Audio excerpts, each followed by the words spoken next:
passagem de terra comprida que tinha ali na frente.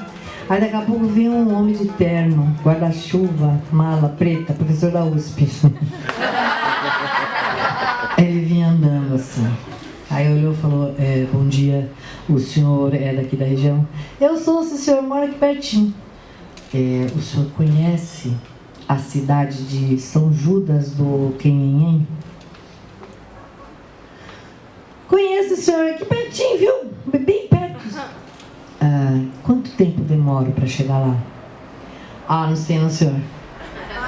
Mas o senhor mora aqui perto? O senhor já foi nessa cidade? Já fui, sim, senhor. E você não pode... Não estou pedindo para você me dizer assim exatamente, mas você podia me dizer assim, horas, se é 2 horas, se é meia hora? Sei não, senhor. Não é possível que você não sabe nem me dar uma visão aproximada. Sei não, senhor. Aí o homem foi ficando irritado, porque não é possível que aquele homem dali não soubesse dizer para ele uma coisa tão simples quanto ia demorar para ele chegar ali naquela outra cidade. E ele tentou de vários jeitos, quando ele não aguentou mais, ele falou, tá bom, vai até logo. Foi andando. Não deu nem um tempinho na surdinha. Seu doutor, nesse passo é 2 horas. Então eu acho que tem a ver com isso que você está falando, em que eu acho que o ponto central disso é o conceito de percepção. Sabe a proposta triangular da May? Todo mundo fica falando do triângulo, né? Lá, dos 3... Vocês sabem do que eu estou falando? Primeiro, antes de mais nada. Quem... Agora eu vou contar outra história do Nasruddin para falar disso. O Nasruddin chegou... numa cidade, todo mundo queria que o Nasruddin falasse, porque eles diziam que ele era um homem muito sábio. Ele chegou, colocou a mala sobre a mesa, olhou para todas as pessoas e falou, boa noite. Certamente vocês já sabem o assunto a respeito do qual eu vim falar com vocês essa noite. A cidade inteira ficou aquele silêncio. Ninguém conhecia ele, ninguém tinha ideia do que ele ia falar. Aí uma pessoa teve mais coragem e falou, seu Nasruddin, senhor, desculpa, mas a gente não sabe nada, nenhuma palavra que o senhor vai falar. Que pena, pegou a mala. Então, já que vocês não sabem nada desse assunto, eu não posso falar nenhuma palavra. Pegou a mala e foi embora. Aí a cidade, não, a gente tem que fazer ele voltar, a gente tem que dar um jeito. Já sei, uma pessoa teve uma ideia, a gente chama ele de novo, se ele fizer aquela pergunta, a gente responde que sabe tudo do assunto, porque ele só não falou porque a gente não sabia. Ensaiaram tudo, chega na Nasruddin, pôs a mala sobre a mesa, boa noite. Certamente vocês já sabem o assunto a respeito do qual eu vou falar com vocês essa noite. Toda a cidade em uníssono. Sim, sabemos. Ele, que ótimo. Então não preciso falar nada, pegou a mala e foi embora de novo. Aí a cidade falou, não, pelo amor de Deus, a gente tem que dar um jeito. Pensaram. Aí decidiram que a metade esquerda do auditório, todo mundo ia falar que sabia. E a metade direita, todo mundo ia falar que não sabia. De novo ele voltou. Com a mala sobre a mesa, boa noite, você já sabe o assunto a respeito do qual eu vou falar com vocês essa noite. De cá, todo mundo, sim, sabemos. Aí a outra metade, não sabemos. Ele respirou fundo, olhou para um lado, olhou para o outro, falou, muito bem, a metade que sabe conta para a metade que não sabe, e pegou a mala e foi embora. Eu já esqueci por que eu contei essa história, não? Por causa do triângulo. Porque trata-se disso. Quando eu ia perguntar, a metade que sabe sobre a proposta triangular contra a metade que não sabe. Tchau, boa noite.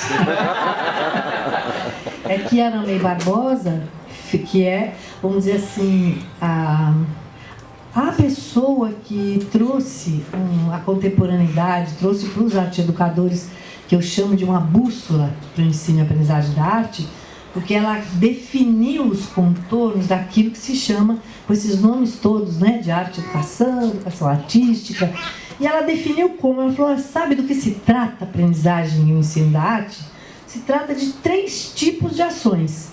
Ou você faz arte, ou você aprende sobre arte com quem já fez, ou escreveu, ou a história do ensino da arte, você vai trabalhar com os contextos, ou então você aprende vendo artistas, vendo obras de arte, escutando os contadores de histórias. Então ela criou esses 3 eixos, que são 3 ações complementares, que você pode, quando trabalhar com seus alunos, trabalhar nesses 3 eixos. Você tem uma bússola de como é que você pode propor suas atividades. O fazer arte é sempre um ponto que tem a ver com uma aprendizagem e uma experiência de ver arte e de também estudar os contextos todos em que a arte se manifesta. Então, e sempre as pessoas falam do triângulo. Então tem o eixo lá em cima do vértice do fazer, que pode ser aqui, tanto faz. Eu falei lá em cima, foi o primeiro que me ocorreu, mas o fazer, o apreciar, o que ela chama de leitura da obra, e o contextualizar. Então são ações que fazem você aprender sobre arte. Aí eu falo, gente, o que está no meio do triângulo? O que vocês acham que está no meio do triângulo? Sabe aquele ponto que fica bem no meio? Fica todo mundo olhando aqui, aqui, aqui. E lá no meio? A ideia, a imaginação, o sujeito. Também acho que é o sujeito, a pessoa. A pessoa que vai aprender. A pessoa, mas se for uma pessoa que não aprende nada? Como é que faz? Mediador, não aprende. O mediador seria o professor?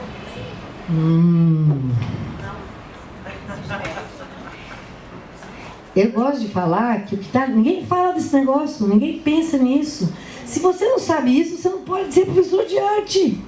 É a experiência do sujeito, porque é o sujeito, mas é a experiência de aprender. E se você for fazer ficar mais fundo essa ideia, você vai chamar isso de percepção.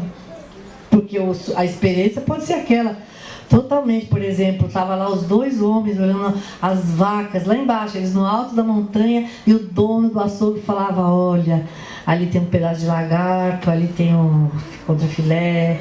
A experiência dele era essa. E o outro era o artista, que estava tendo uma experiência completamente diferente daquelas vacas. Então, experiência é a experiência do sujeito. E essa experiência se aprende. E se aprende como? Trabalhando, exercitando a percepção, alargando. Porque o dono do açougue não pode gostar de obra de arte? Claro que pode. Mas a primeira coisa que ele vê é a vaca e o que ele vai vender. Filé mignon, bababá. Tudo bem, nada contra. Só que ele pode também ver uma vaca de um outro jeito. Se ele tiver a oportunidade de ser educado para perceber que o mundo dele pode se alargar. Isso quer dizer que a pessoa, por meio da arte, aprende que a vida não é fixa. Não é sempre aquilo. Olá, como vai? Vou indo, você, tudo bem? Mas em contato com a arte, ela fala, outro dia eu vou cantar outra música. É isso aqui que elas estão fazendo.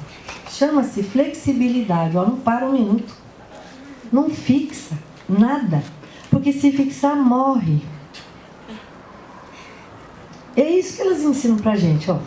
Olha aquilo ali. Aquela, pelo amor de Deus, gente, quero saber como que é ficar de ponta cabeça. Na cabeça.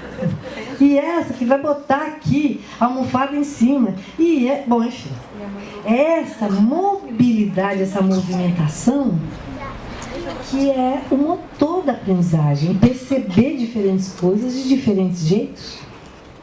Então, eu acho que é isso que está no meio daquilo que a gente faz. É a gente levar em conta que as pessoas podem aprender a perceber outras coisas. Que nem outra... Gente, vocês não aguentam mais outra história do Nasrudin. O Nasrudin era ladrão nessa história. Olha que delícia. Ele era um ladrão, não faço isso nem... Era um ladrão que saqueou uma cidade. Roubou um tapete valiosíssimo, daqueles antigos. Chegou na outra cidade e foi vender o tapete por R$100. Aí o amigo dele falou, ô Nasrudin, um tapete desse você vai vender por R$100? Ele falou, uai, não existe algum número maior que 100?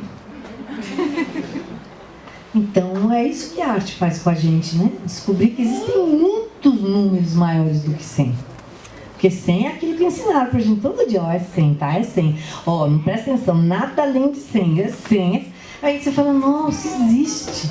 E não só existe, como isso me faz aprender coisas, me faz descobrir, me faz sonhar, me faz inventar, me faz imaginar possibilidades.